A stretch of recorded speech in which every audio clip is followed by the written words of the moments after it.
Et Makubola est aujourd'hui sous les contrôles total. Makubola 1, Makubola 2, sous le contrôle total des forces armées de la République démocratique du Congo.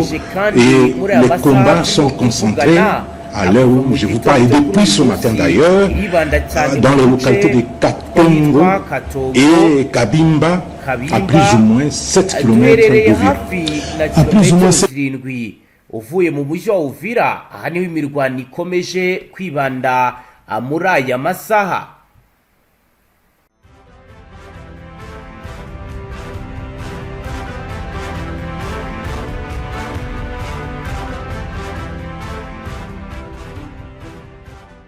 Le pouvoir rwandais est déterminé à déstabiliser la République démocratique du Congo, à déstabiliser notre pays et ses institutions. Et c'est pourquoi j'interpelle tous les Congolais, que vous soyez de gauche ou de droite, du centre ou je ne sais de quelle obédience, nous n'avons que ce pays et nous devons le protéger.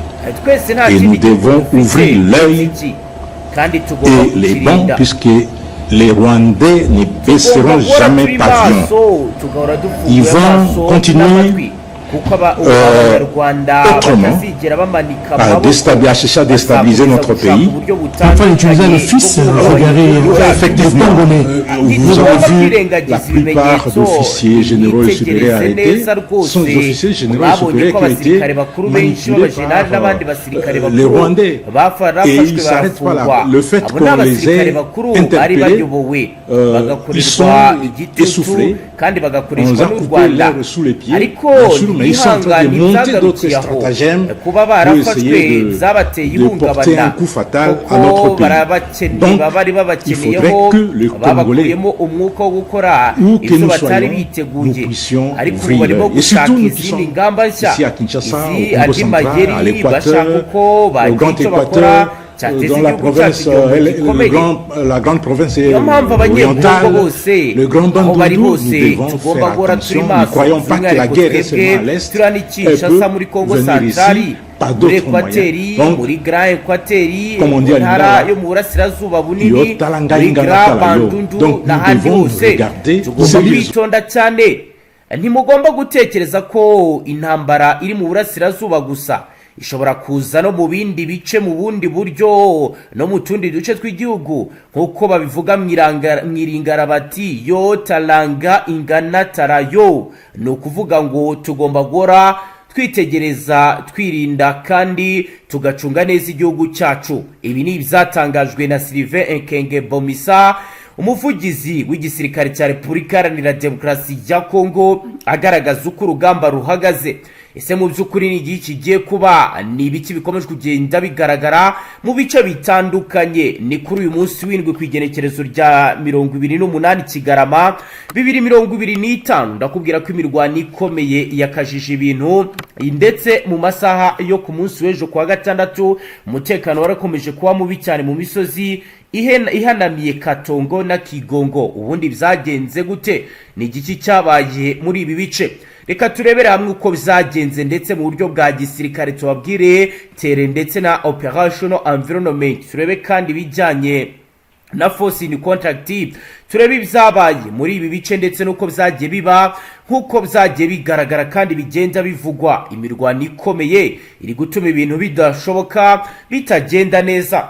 Hari kuwa gatandatu ku igenekerezo rya 27 Kigarama nibwo mu misozi hanamye yo mu duce twitwa Katongo na yitwa Kigongo muri teritwari ya Uvira mu ntara Kivu y'Amajyepfo hongeye kwiyongera umwuka w'intambara wumvikanye mu rusaku rw'amasasu n'iturika ry'ibisasu biremereye zumvikanye umunsi wose. Iyi ni imirwano wari ku murongo w'amakimbirane yaramaze igihe hagati y'ingabo za leta ya Repubulika Iharanira Demokarasi ya Kongo n'imitwe yitwaje intwaro irimo AFC n'imitwe y'abarwanyi yibumbiye mu kiswe wa Zalendo. Katongo n'ikigo no duce Katongo n'ayitwa Kigongo. Nakubwira ko tunu duce duherereye mu gice cy'imisozi ifite imirambi, imigezi mito, amashyamba adakunze kuba yakorora kuyanyuramo. Mu bimenyi bwa gisirikare imiterere yaho imirwano iri kubera ikabigira uruhare runini ku migendekere ya operation. Imisozi ituma kuyigenzura ibyerekezo bimwe na bimwe bigorana, ariko ikaba inatanga amahirwe yo kwisha no kugenzura inzira zose unyura mu Rwanda. Ku mpande zose zari zihanganye, yitera isaba gusesegura neza ibirindiro, inzira yo kugera ku ntego aho abaturage batuye, kuko ari agace gatuwe cyane n'abasivili bashingiye ku buhinzi n'ubucuruzi buto. Amakuru ari guturuka hafi y'aho imirwano yabereye aragaragaza ko habayeho ihangana rikomeye hagati y'abarwanyi ba FARDC n'uruhande rwa rurimo Wazalendo bafatanyije na Fardc. Ibiro bikaba bigaragaza imiterere y'intambara igoye, aho atari ingabo ebyiri z'igihugu zahanganaga gusa, ahubwo habayemo force mixe irimo ingabo za leta n'imitwe yitwaje intwaro y'abazalendo. Mu bumenyi bwa gisirikare imiterere ikabigira ingaruka kuri bikurikira: imiyoborere ya operation, command and control, itumanaho communication, uburyo bwo gufata ibyemezo byihuse mu gihe cy'intambara. Ni mu gihe kandi twabireba mu buryo bwa operational planning and strategic level mu itangazo rirambuye ryasohowe n'ubuyobozi bwa leta ya Kongo. Tugendeye kuri byavuzwe na Ekenge, risesengura rishingiye ku byumvikanye nkuko imirwano yageze yerekana uko iyo operation yari ifite intego ebyiri: kurinda ibice bigenzurwa na leta, kubuza kwaguka kw'imitwe yitwaje intwaro mu bice igenzura, gukumira iterambere ry'umwanzi mu misozi ifite akamaro kari strategique. Mu rwego rwa military science and operation bikaba bigaragaza ko harimo gusobanukirwa neza aho umwanzi aherereye, kurinda abaturage, protection of civilians, gukoresha ingufu mu buryo bugabanya igihombo ku mpande zombi, nkuko ro bigaragara mu buryo bwa initial engagement phase. Mu masaha ya mu gitondo nibwo urusaku rw'amasasu rwatangiye kumvikana mu misozi yanamye ya Katongo. Ibi byerekanaga ko icyiciro cya mbere cy'imirwano aho impande zihanganye zashakaga gupima imbaraga za buri ruhande no kumenya uko ibintu bishoboka. Icyiciro nk'iki cyari kiri mu bumenyi bwa gisirikare, ni igikorwa cyo ku rwego rwo gutoranyaho imbaraga zishyirwa, kumenya aho umwanzi afite intege nke, gutegura icyiciro gikurikiraho cya operation. Uko amasaha yicumaga imirwano yaragutse igera no mu misozi ihanamye yitwa Kigongo, abaturage bari mu duce batangiye kugira impungenge zikomeye, aho bamwe batangiye guhunga ingo zabo bashaka ubuhungiro mu bindi bice byari birimo umutekano usesuye. Mu mahame mpuzamahanga ya gisirikare, ingaruka ku basivili ni kimwe mu bintu bihabwa agaciro gakomeye. Iyi mirwano yongeye kwerekana uko intambara zo mu mishyi cyase asymmetric warfare zigira ingaruka zikomeye ku mibereho y'abaturage, cyane cyane abagore, abana n'abageze mu zabukuru. Imirwano yo kuwa gatandatu yakurikiye indi komeye imaze iminsi igera kuri 4 isakiranye Fardc na AFC mu bice bitandukanye biza territoire ya Uvira na Fizi. Ivyerekana ko atari igikorwa cya hato nato, ahubwo ari operation irambuye ifite intego zo guhindura uburinganire bw'ingufu, balance of power, buhagaze muri aka gace. Mu rwego rwa military science, operation iramzi kabisaba gucunga neza ibikoresho, guhuza ibikorwa by'impande zifatanyije mu mirwano, kugenzura neza uko abaturage bitwara mu mutekano wabo n'uko barindwa. Kugeza ubu ubuyobozi bw'igisirikare n'ubwa leta ya Kongo ntiburashyira hanze imibare y'abaguye muri imirwano cyangwa se ingaruka zayo ku bikorwa remezo. Biro bikaba bigaragaza uko intambara nk'izi zitagira ingaruka gusa ku rwego rwa gisirikare, ahubwo zinagira ingaruka za politike n'imibiro y'abaturage n'umutekano w'akarere.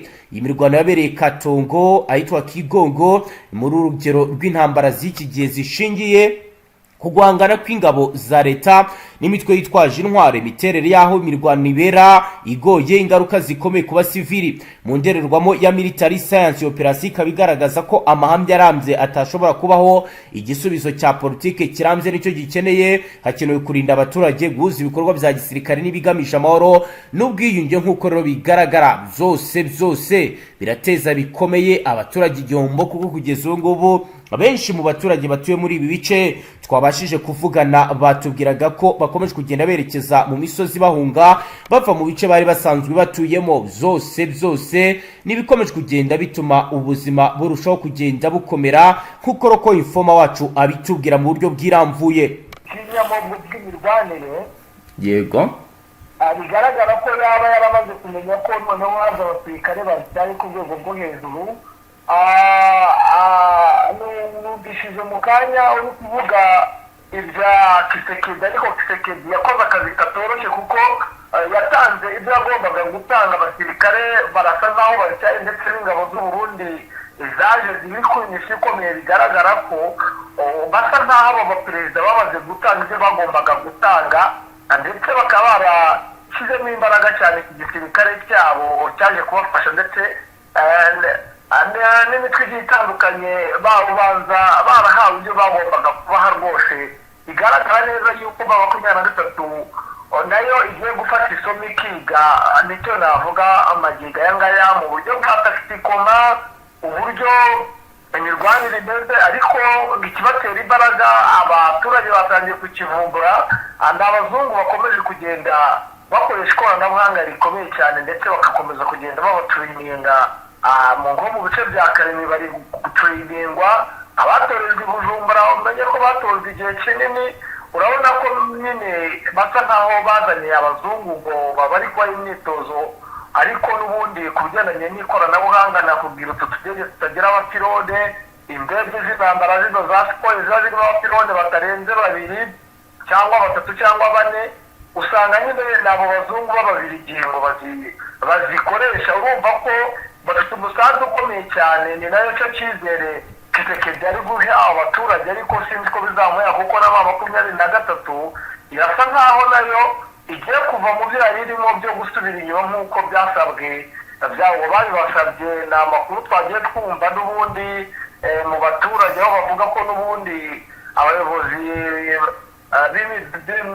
b'amasheriferi baba bababwira ko n'ubundi ba 23 bari kwibwanga isubira inyuma, akaba ariyo mpamvu itari kurwana neza.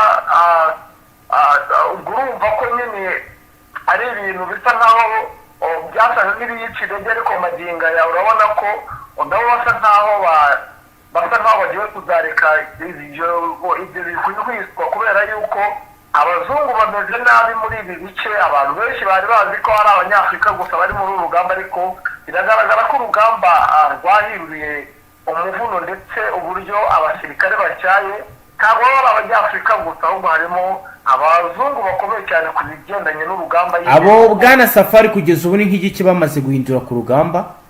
Ku rugamba atake irakomeye cyane, uburyo bw'imirasire, uburyo batega amambushi bitandukanye nk'uko byari bimeze, ndetse n'abawazarendo basigaye basa nk'abahezwa. Ubundi abawazarendo nibo bashoraga imbere, none abawazarendo baba bari kwibyinira, bari kwisimbira, mu gihe abandi baba bari mu rugamba, bo baba barimo babunga n'imbunda mu makaritsiye.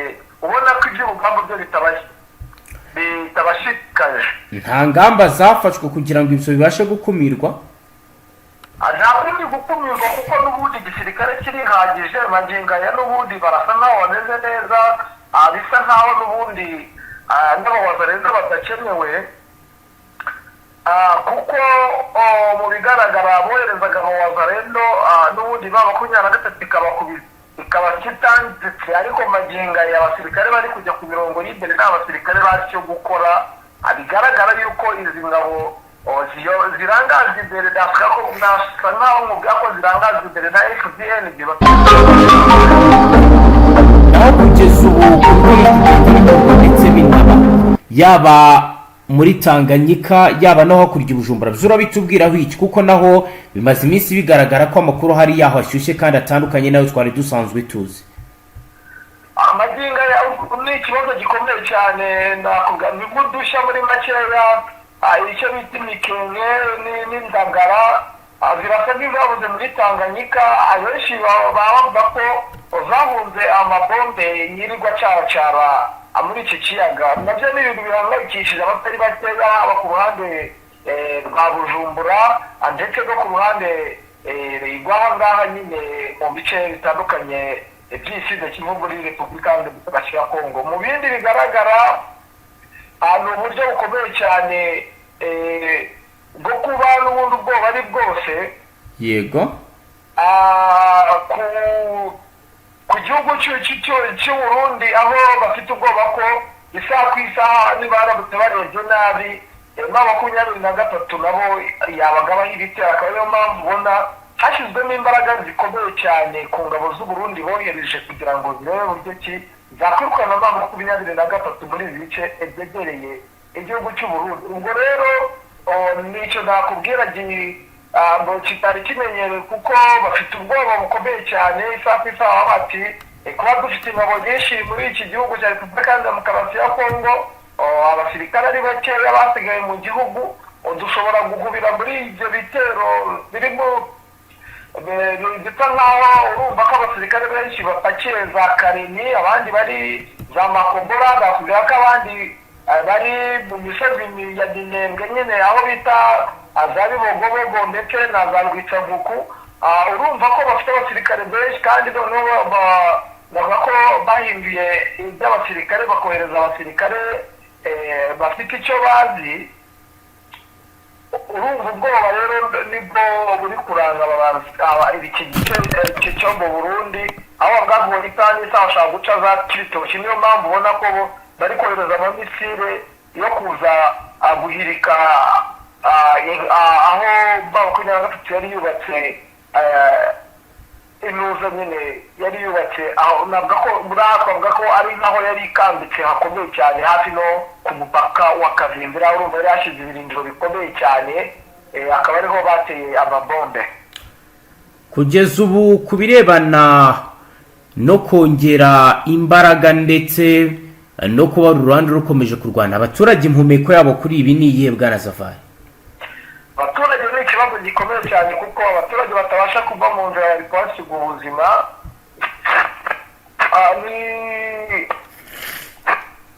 Ni ibigaragaza ko n'ubundi n'abaturage basa nkaho babona ko n'ubundi ibintu bitakiri bya bindi bari bazi, kuko nubwo barwanaga ariko wasangaga bamwe bavuga ngo mwigire, ariko ubu magingo ya bombe ziraza akenshi na kenshi zigafata n'abasivile. Urumva ni ibintu bigoye cyane kuba abaturage bo muri ibi bice bafite ibibazo bikomeye cyane. Ni ugusenga tukabasengera cyane ku rwego rwo hejuru, kubera yuko utabasha kumenya ubwenge ngo ahunge ari bwahita agwa mu mirwano rwose, kuko amabombe bohereza aza atyaye. Urumva abatazi iby'urugamba ntiyabasha kuyikwepa mu gihe abandi bayikwepa. Abandi urumva ntabwo bamenya ngo ese ahangaha ko haca mu gutya na gutya iki. Urumva nyine ni ibicika, nubwo abenshi bahunze ariko harimo bakeya, kimwe cya kabiri cyagiye gisigara mu ngo zabo. Urumva nyine bari kugenda bahura n'uruva gusenya. Mu misozi yegereye Uvira biragaragara kandi biranemezwa ko M23 hari ibyo yakoze, aho rero hari amakuru agaragaza ihungabana ry'umutekano rikomeje kugenda ryiyongera biturutse ku kuba abazarendo bakomeje gushaka uko bakinjira muri uyu mujyi. Kugeza ubu ni nk'iki kidasanzwe kiwatubwira kuri ibi byose bikomeje kugenda biba bijyanye n'abazarendo binjira muri Uvira n'aba Fardc, ndetse no ku munsi w'ejo batubwiye ko hari abatangiye gufatwa. N'ubundi bari barimo kuko bagiye biyoberanya, bafitemo n'intwaro nyinshi muri uno mujyi wa Uvira, ariko baginga zafashwe n'ihuriro rya AFC. Yego. Mu misozi n'ubundi nakubwira ko ariho M23 isa nkaho iri gucungira umujyi, kuko umujyi urimo polisi M23 niyo urimo. Yego. Ariko mu bigaragara nyine nabo bari hafi bacungiye mu misozi miremire na za Mwenga hariya hose, ariko mu bigaragara n'uburyo abazarendo bo ntabwo bashiramo, kuko n'ingabo z'u Burundi ntabwo bashira muri ibi bisagara, kuko nakubwiye yuko bafite uburyo ndabona imihindagurikire y'uburyo bamaze kuviyamo M23. Nubwo bagenda bafatwa, nakubwiye yuko kuva ibice byose byagenda bifatwa nta munsi badafatamo abasirikare, ndetse bari kugenda bafite n'imbunda ku matako bakabafata. Ariko magingo iyo babafashe umunsi ukurikiyeho nabwo bafata abandi, ku munsi ukurikiyeho bagafata abandi. Ibi bintu nyine bigaragara ko n'ubundi atari batari barangiza kubakuramo kubamaramo kuko ni amaoperasiyo n'ubundi makumyabiri turakomeje igenda ikora kugeza amagingo n'ubundi baracyarimo nta nubwo bashaka kuzabamaramo biragaragara ko ari benshi cyane. Ku birebana n'abasirikare ba Tanzania ho bihagaze gute Safari? Nakubwira yuko bo batari bagira ngo bice bya Uvira bo bakibika iminyi ndetse n'abakira bohereje ku rugamba bari gupushinga inyeshyamba z'aba makumyabiri muri abice bya Tanganyika Baraka aho bo niho baherereye kuko bari kuri misiyo ikomeye cyane yo gukubita aba makumyabiri bakayisubiza inyuma. Niyo mpamvu bo batari kugaragara cyane mu makaritsiye agiye atandukanye bo baracyari kurwana n'abakwiriye muri Tanganyika Baraka kuri niho bo baherereye. Naho babazungu hari abavugaga ko bayobora drone bo mu makuru mufite mwumva ko zero operation baziyobora bari. Nakubwira yuko hari bakira bageze aho bita kwa Mbogo. Yego. Niho bamwe bararika benshi bari Bujumbura kuko ububiko bw'intwaro bwose buri Bujumbura. Niho buri rwose. Bivuze ko ibikoresho bigera gute muri Nord Kivu muri Sud Kivu? Ibikoresho byinshi bituruka nyine Bujumbura n'imisazi ituruka ariko kwa Mboko niho n'ubundi batangiye kujya bazanira ubwo budodo niho basigaye bahagurukira ariko ni nkeya ntabwo ari nyinshi nyine ni nkeya zisa nkaho ziza akaba ariho bazihagurukiriza kugira ngo zigende n'izo ndege ni nkeya urumva nyine sitoke nini iri Bujumbura ubwo navuga ko ka sitoke kari hano n'ubundi kwa Mbogo kugira ngo barebe uburyo ki bafite makumyabiri iri mu misozi miremire ya Makobola. Yego, kugeza ubu nakibaza nanjye nkakubaza ku birebana n'ibiganiro kuba byaratewe umugongo, ni iki twakitega mu mwaka utaha tugenda tunagana ku musozo nyuma yuko habayeho gusinywa kw'amasezerano hagati ya FC ndetse na leta ya Kongo Katari, ariko kuri imirwano ikomeye ikaba igikomeje muri impera z'uyu mwaka? Twitega iki mu mwaka utaha ku birebana n'imirwano? Ikintu nakubwira cyo ni ukwitega ipfu nyinshi ndetse bigaragara ko abasirikare benshi bazahagwa ndetse n'abaturage. Nicyo nakubwira cyo hatagira igikorwa ngo Imana igira icyo ikora kuko ibi bibazo biri muri ibi bice ntabwo ari ibyo gukemurwa n'abantu ahubwo n'Imana igomba kubikemura kuko abantu ku ruhande rwabo ho ntabwo bumva kuko buri wese ntabwo ashaka kumva kuri buri ruhande ndetse urabona ko nyuma ahubwo y'ayo masezerano bavuga ahubwo nibwo mbona none ibitero shuba byongereye igihe gisa n'abaturage batari bakeya. Agakorwa iki? Hagakozwe ubundi kuba ihuriro rya Fardc ndetse na bamwe mu babashyigikiye akenshi na kenshi bituruka ku babashyigikiye babona bakomeza kugenda batera imisada bohereza abasirikare bagira gute, bagakwiye kuba babene nyine basa nkaho bareka Antoine Felix Tshisekedi kuko nzi neza yuko Antoine Felix Tshisekedi ari gushukwa n'aba bari kumwe kwa kundi umuntu agira inshuti mbi ndetse n'ihuriro rya AVIS naryo rigasa nkaho risa nkaho nyine ryo rireka ibintu by'imirwano nyine bikayireka bikamanika amaboko wenda nimba sinzi nubwo ngo kuba abasirikare kumanika amaboko aba ari ikibazo. Yego. Ubundi hakabaho nyine n'ubundi kuba abenegihugu urumva ntabwo bikwiye kubona abagora kuko bagakwiye guhuza uburyo bakiyunga bakava mu mirwano kuko imirwano nta kintu na kimwe izabagezeho kuko n'ibyo barwanira abenshi bazaba barahasize ubuzima. Urumva ko bizaba bitoroshye n'ubundi ibyo bizakomeza natabaho ubwumvikane mu benegihugu bose hamwe muri rusange.